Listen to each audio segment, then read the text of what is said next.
The flu season is upon us. Which type will we worry about this year? And what kind of shots will we be told to take? Remember the swine flu scare of 1976?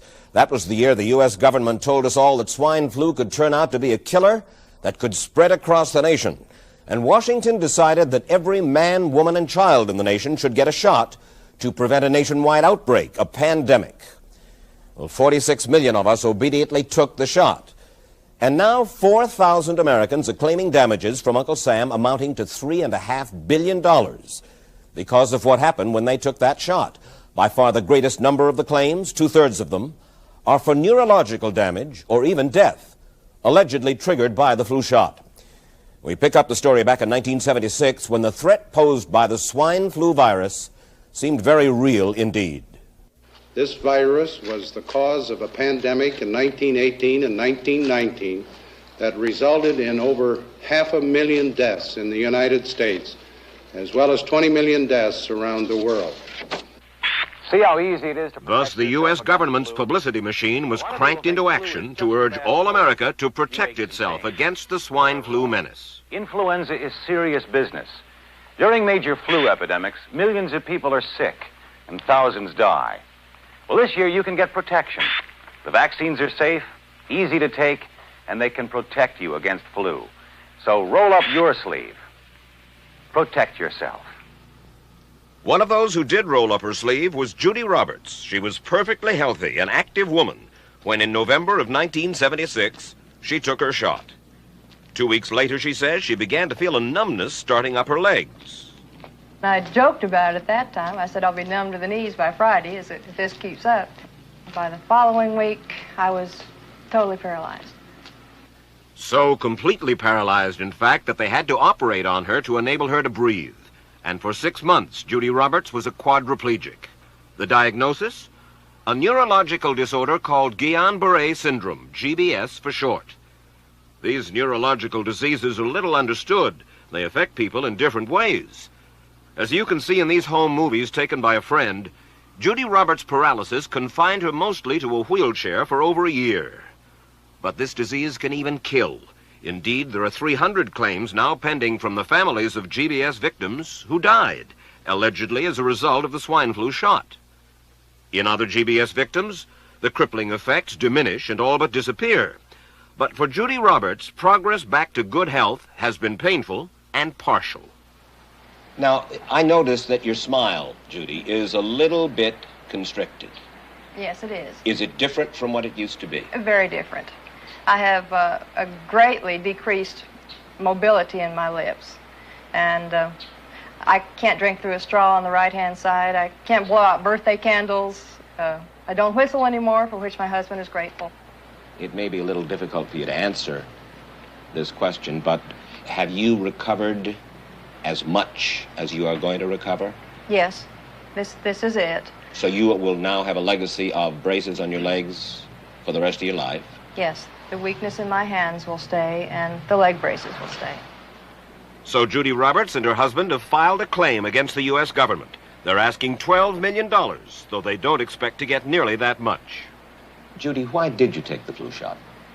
I'd never taken any other flu shots, but I felt like this was going to be a major epidemic.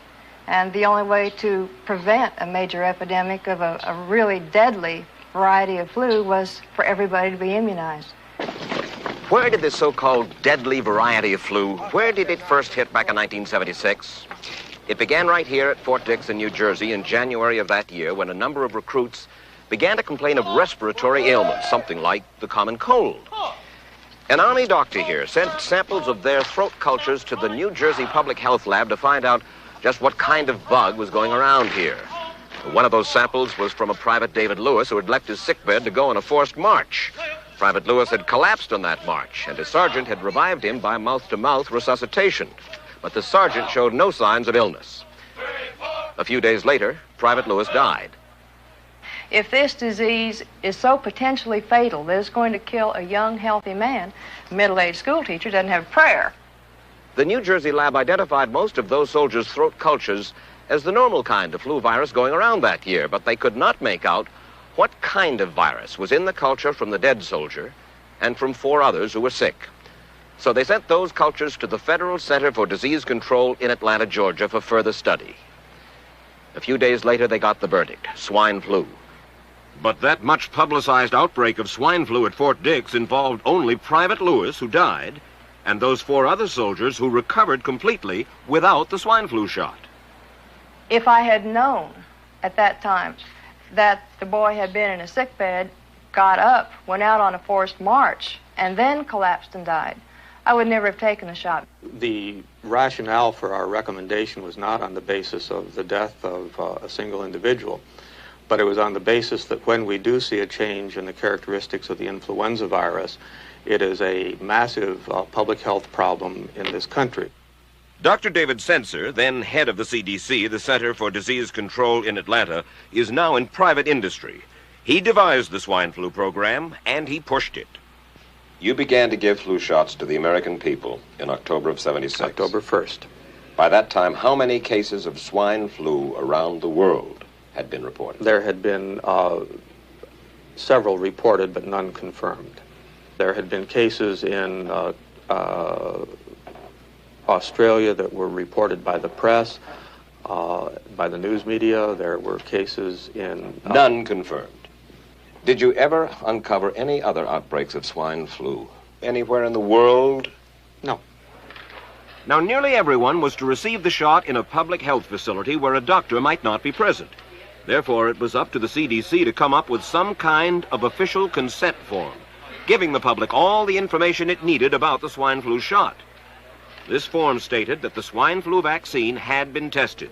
What it didn't say was that after those tests were completed, the scientists developed another vaccine, and that was the one given to most of the 46 million who took the shot. That vaccine was called X53A. Was X53A ever field tested? I can't say. I would have to... It wasn't. I don't know. Well, I would think that you're in charge of the program. I would have to check the records. I haven't looked at this in some time. The information form, the consent form, was also supposed to warn people about any risks of serious complications following the shot. But did it? No, I had never heard of any reactions other than a sore arm, fever, this sort of thing. Judy Roberts' husband, Gene, also took the shot. Yes, I looked at that document. I signed it. Nothing on there said I was going to have a heart attack or I get Guillain-Barré, which I never heard of. What if people from the government, from the Center for Disease Control, what if they had indeed known about it? What would be your feeling? They should have told us. Did anyone ever come to you and say, you know something, fellas? There's the possibility of neurological damage if you get into a mass immunization program? No. No one ever did? No. Do you know Michael Hatwick? Yes. Mm-hmm. Dr. Michael Hatwick directed the surveillance team for the swine flu program at the CDC. His job was to find out what possible complications could arise from taking the shot and to report his findings to those in charge. Did you know ahead of time, Dr. Hatwick, that there had been case reports of neurological disorders, neurological illness, apparently associated with the injection of influenza vaccine? Absolutely. You did? Yes. How'd you know that? By review of the literature. So you told your superiors, the men in charge of the swine flu immunization program, about the possibility of neurological disorders? Absolutely. What would you say if I told you that your superiors say that you never told them about the possibility of neurological complications? That's nonsense. I can't believe that they would say that they did not know that there were neurological illnesses associated with influenza vaccination. That simply is not true. We did know that. I've said that Dr. Hatwick had never told me of his feelings on this subject. Then he's lying. I guess you would have to make that assumption.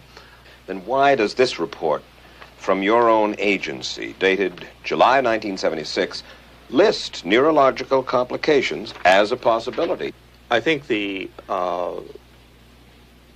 consensus of the scientific community was that the evidence relating neurologic disorders to influenza immunization was such that they did not feel that this association was a real one. You didn't feel it was necessary to tell the American people that information? I think that over the years we have tried to inform the American people as fully as possible. As part of informing Americans about the swine flu threat, Dr. Sensor's CDC also helped create the advertising to get the public to take the shot. Let me read to you from one of your own agency's memos planning the campaign to urge Americans to take the shot. The swine flu vaccine has been taken by many important persons, he wrote. Example, President Ford, Henry Kissinger, Elton John, Muhammad Ali, Mary Tyler Moore, Rudolph Nureyev, Walter Cronkite, Ralph Nader, Edward Kennedy, etc., etc. True? I'm not familiar with that particular piece of paper, but I do know that at least of that group, President Ford did take the vaccination. Did you talk to these people beforehand to find out if they planned to take the shot? I did not know. Did anybody? I do not know. Did you get permission to use their names in your campaign? I do not know. Mary, did you take a swine flu shot? No, I did not.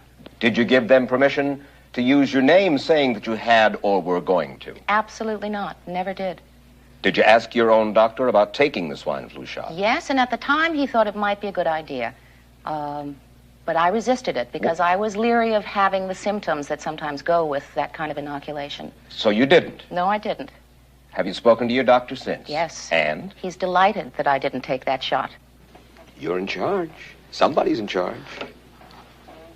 There are... This is your advertising strategy that I have a copy of here. Who's it signed by? This one is unsigned. But you'll acknowledge that it was your baby, so to speak. It could have been from Department of Health, Education, and Welfare. It could be from CDC. I don't know. I'll be happy to take responsibility for it. It's been 3 years now since you fell ill with GBS, right? Right. Has the federal government, in your estimation, played fair with you about your claim? No, I don't think so. It seems to be dragging on and on and on, and really no end in sight that I can see at this point. With respect to the cases of Guillain-Barré, allegedly... Former Secretary of HEW Joseph Califano, too, was disturbed that there was no end in sight. So a year and a half ago, he promised that Uncle Sam would cut the bureaucratic red tape for victims suffering from GBS and would pay up quickly. We shouldn't hold them to an impossible or too difficult standard of proving that they were hurt. Even if we pay a few people a few $1,000s that might not have deserved it, I think justice requires that we promptly pay those people who do deserve it. Who's making the decision to be so hard-nosed about settling? Well, I assume the Justice Department is. Griffin Bell before he left? Well, the Justice Department agreed to the statement I made. It was cleared word for word with the lawyers in the Justice Department by my HEW lawyers. And that statement said, in effect... That statement said that we should pay Guillain-Barré claims without regard to whether the federal government was negligent if they resulted from the swine flu shot. I think the government knows it's wrong. If it drags out long enough, that people will just give up. Let it go. I am a little more adamant in my thoughts than my wife is, because I told Judy to take the shot. She wasn't going to take it, and she never had shots. And I'm mad with my government because they knew the facts, but they didn't release those facts because if they had released them, the people wouldn't have taken. And they can come out tomorrow and tell me there's going to be an epidemic, and they can drop off like flies next to me. I will not take another shot that my government tells me to take. Meantime, Judy Roberts and some 4,000 others like her are still waiting for their day in court.